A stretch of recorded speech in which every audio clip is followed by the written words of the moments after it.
ചിന്തിച്ചുകൊണ്ടിരുന്ന അതേ ചിന്തയിൽ കൊലോസ്യ ലേഖനം 1-ാം അധ്യായത്തിൻ്റെ 19, 20, 21 വാക്യം കൂടെ 22-ാം വാക്യം വരെ നമുക്ക് വായിക്കാം.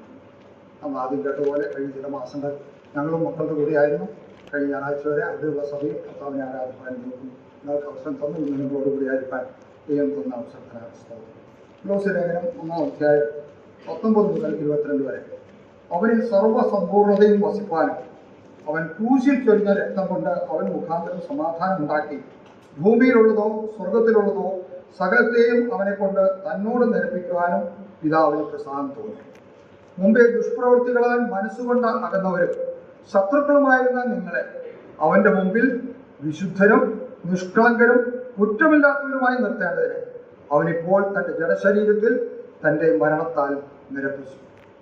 ഇന്ന് രാവിലെ നാം ഈ മേശയുടെ മുമ്പായിരുന്ന നമ്മുടെ കർത്താവിനെ ഓർക്കുമ്പോൾ നമ്മുടെ കർത്താവ് ചെയ്ത ആ രക്ഷണ പ്രവൃത്തിയുടെ മഹത്വം, വലുപ്പം നാം ഹൃദയത്തിൽ ധ്യാനിച്ചുകൊണ്ടിരിക്കുകയാണ്. നമ്മൾ ആരായിരുന്നു? നമ്മളെ ഈ സ്ഥാനത്തേക്ക് കൊണ്ടുവരുവാൻ നമ്മുടെ കർത്താവ് ചെയ്ത വലിയ പ്രവൃത്തി അത് നിങ്ങൾ ഓർക്കണം എന്നാണ് നമ്മൾ ആദ്യം പ്രിയ സഹോദരങ്ങളിൽ കൂടെ കേട്ടത്. It's A commandment. അതൊരു കൽപ്പനയായിട്ട് കർത്താവ് തന്നിരിക്കുകയാണ്. എൻ്റെ ഓർമ്മയ്ക്കായി ചെയ്ത്. എന്നാൽ എന്താണ് ഓർക്കേണ്ടത്? ദൈവം തൻ്റെ പുത്രനെ, നാം ഇപ്പോൾ ആദ്യമുണ്ടായി അബ്രഹാം തൻ്റെ പുത്രനെ യാഗം കഴിക്കാനായിട്ട് പോയത്. എന്നാൽ അതിനേക്കാൾ എത്രയോ വലുതാണ് പിതാവായ ദൈവം തൻ്റെ ഏകജാതനായ പുത്രനെ നമുക്ക് വേണ്ടി തന്നു എന്ന് പറയുന്നത്. അത് നമ്മുടെ ബുദ്ധിയിൽ ഉൾക്കൊള്ളാൻ കഴിയാത്ത കാര്യമാണ്. കാരണം ദൈവമായിരുന്നവൻ, നമ്മൾ ആദ്യം വായിക്കുന്നത് അവനെ സർവ്വസമ്പൂർണതയും വസിക്കുന്നവനാണ്. അത് കുറച്ചു നാളത്തേക്ക് വേണ്ടി വസിക്കുകയല്ല, അവൻ എന്നേക്കും അങ്ങനെ തന്നെയായിരുന്നു. നിത്യമായി അവൻ ദൈവത്തിൻ്റെ പുത്രനാണ്, ദൈവമാണ്.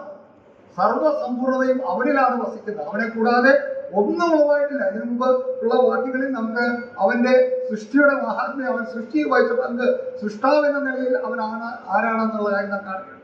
എന്നാൽ ഇവിടെ നമ്മെ പറയുന്നത് നാം ആരായിരുന്നു? മുമ്പേ ദുഷ്പ്രവൃത്തികളാൽ മനസ്സുകൊണ്ട് ആകുന്നവരെ ശത്രുക്കളായിരുന്നു, ദൈവത്തോട് ശത്രുക്കളായിരുന്നു നമ്മെ. അവന്റെ മുമ്പിൽ ഇപ്പോൾ നമ്മൾ ആരാണ്? വിശുദ്ധൻ, നിഷ്കളങ്കരും കുറ്റമില്ലാത്തവരുമായി നിർത്തേണ്ടതിനാണ് നമ്മുടെ കർത്താവ് തൻ്റെ ജഡശരീരത്തിൽ തൻ്റെ മരണത്താൽ നിരപ്പിച്ചത്. ആ നിരപ്പിൻ്റെ ശുശ്രൂഷയാണ് നാം അനുഭവിക്കുന്നത്. അതാണ് നമ്മളെ ഏൽപ്പിച്ചിരിക്കുന്നത്. പ്രിയമുള്ളവരെ, ഇന്ന് രാവിലെ നാം ഈ കർത്താവിനെ ആരാധിക്കുമ്പോൾ കർത്താവെ, പാപിയായ എന്നെ, ദുഷ്പ്രവൃത്തികളായി മനസ്സുകൊണ്ട് അകന്നവരായ, നമുക്കറിയാം ഒരു മനുഷ്യനുമായിട്ട് നമുക്ക് മനസ്സുകൊണ്ട് അകന്നാൽ അത് അടുക്കാൻ വളരെ പ്രയാസമാണ്. എന്നാൽ ദൈവമായിട്ട് അത്ര ശത്രുക്കളായിരുന്നു നമ്മളെ അടുപ്പിക്കേണ്ടതിന് ദൈവം തന്നെ തൻ്റെ പുത്രനെ കാൽവരി ക്രൂശിൽ യാഗമാക്കി തീർത്ത് തൻ്റെ നീതി നിവർത്തിച്ച ആ കർത്താവിനെ എല്ലാ നന്ദിയോടും കൂടെ നമുക്ക് ആരാധിക്കാം. അവനെ മഹത്വപ്പെടുത്താം. അവൻ സകല സ്തുതിയും സ്തോത്രവും ആരാധനയും നമുക്ക് കഴിക്കാം.